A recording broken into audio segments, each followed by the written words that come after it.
The Batman, directed by Matt Reeves, is a 3-hour masterpiece.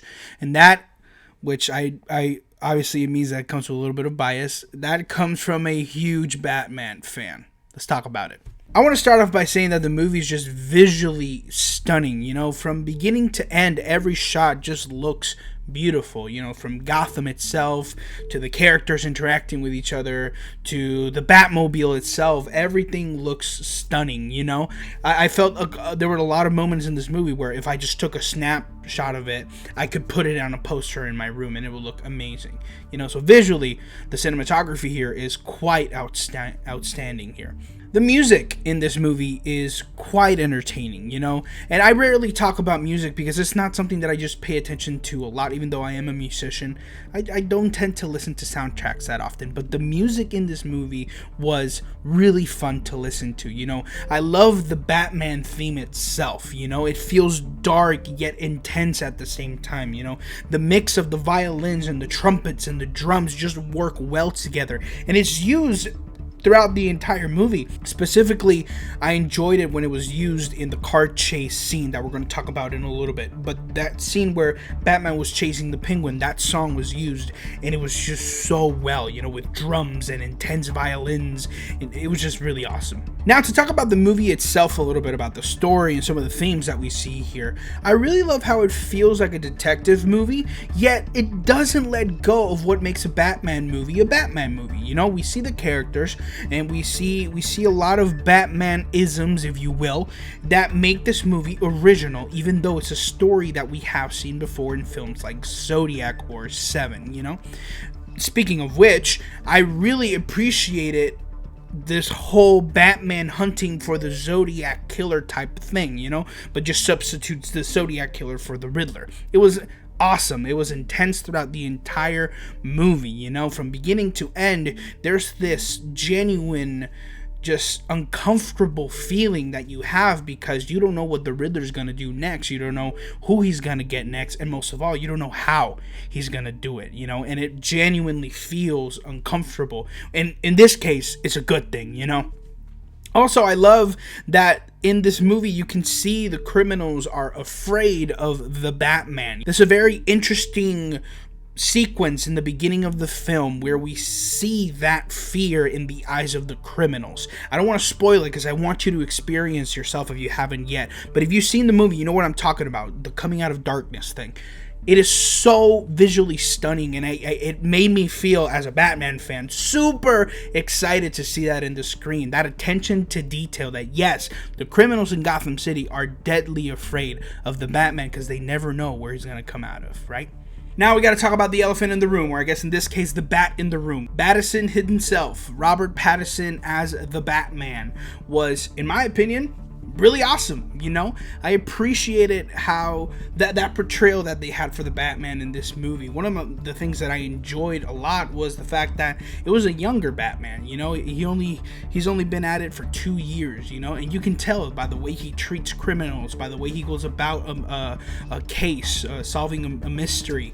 You see his lack of experience because when he gets into a fight, he gets punched or he gets hit, and you see him get shot a couple times, right? There's a specific scene where he wants to pick a fight with a group of people, obviously that he can't take because there's just too many people. So that's another thing that I really appreciated. His lack of experience is kind of teaching him and molding him into the Batman that he's going to become. But at the same time, you do see that he's been doing this for a minute. He's captured a few people, he's put some people in jail, and yes, he's solved a couple of crimes already, and he's using that experience to solve the crime that we see in this movie. Also, the story is just incredibly interesting, from beginning to end. I don't think there was a moment in this movie where I wasn't interested in what was going on the screen, and the ending is just so awesome. There's just so many moments, the action, the way they handled the characters, the way they made Batman look at the end. I just appreciated it so much. It was so wonderful. Now, I want to take a moment to talk about the Batmobile because I think this is one of the coolest Batmobiles that we've had. It is so awesome. I love that it's not super high tech like we saw in the Christopher Nolan movies, but at the same time, it's not a go-kart. You know, it is a muscle car, and you feel it. You can see it rev, and then it has these cool high-techy stuff on it. It's just such a cool car. By far my favorite car in all the Batman franchises, you know, and it led to one of the coolest car chase scenes that we've seen in recent film history. It was so entertaining. The camera work was really interesting. The music, like I said already, was super interesting.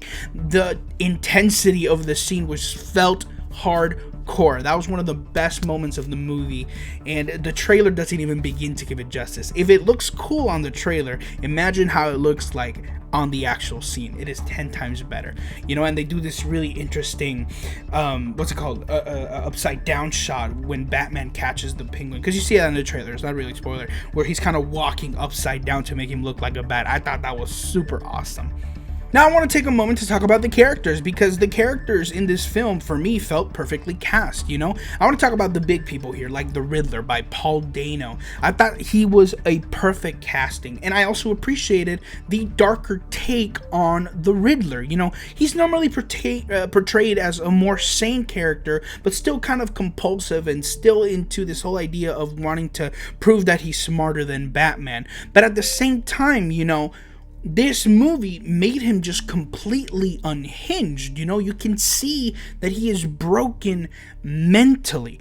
Paul Dano just did an amazing job, you know? There's a specific scene near the end of the movie where Batman has an argument with the Riddler. And it's such a powerful scene in its simplicity that the performance are you can see that they shine in it.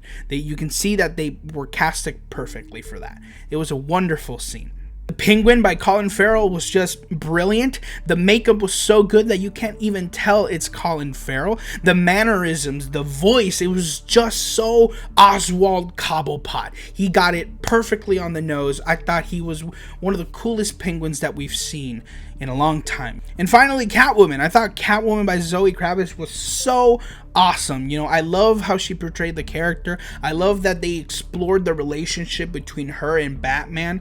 I love that her fighting style felt like cat movement, which is very accurate to the comic book and to video games and all that stuff.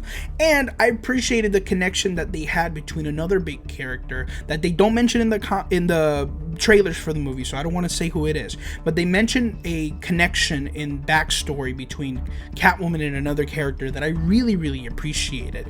It's kind of a big thing. It's hard to miss. It just opened up her backstory, and it made her more of an interesting character in this film, and it makes you understand a little bit more why she's such a crucial part in this movie. In the end, this is one of the best Batman portrayals and movies that we've seen in a long time.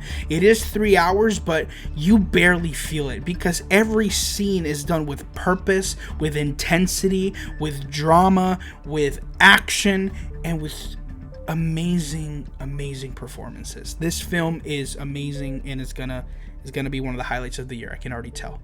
I'm gonna give this movie a 5 out of 5. All that being said, thank you so much for watching this video. I really appreciate you clicking on. Make sure that you like, that you subscribe, and that you hit that notification bell. That way you get notified every single time I post a video. Also, let me know down in the comments, did you like this movie? Did you hate this movie? Did you like Robert Pattinson as Batman? Let me know all that in the comments. I would love to read those and maybe leave my suggestions on some of those as well. Other than that, have a wonderful day, and I'll see you in the next one. Peace.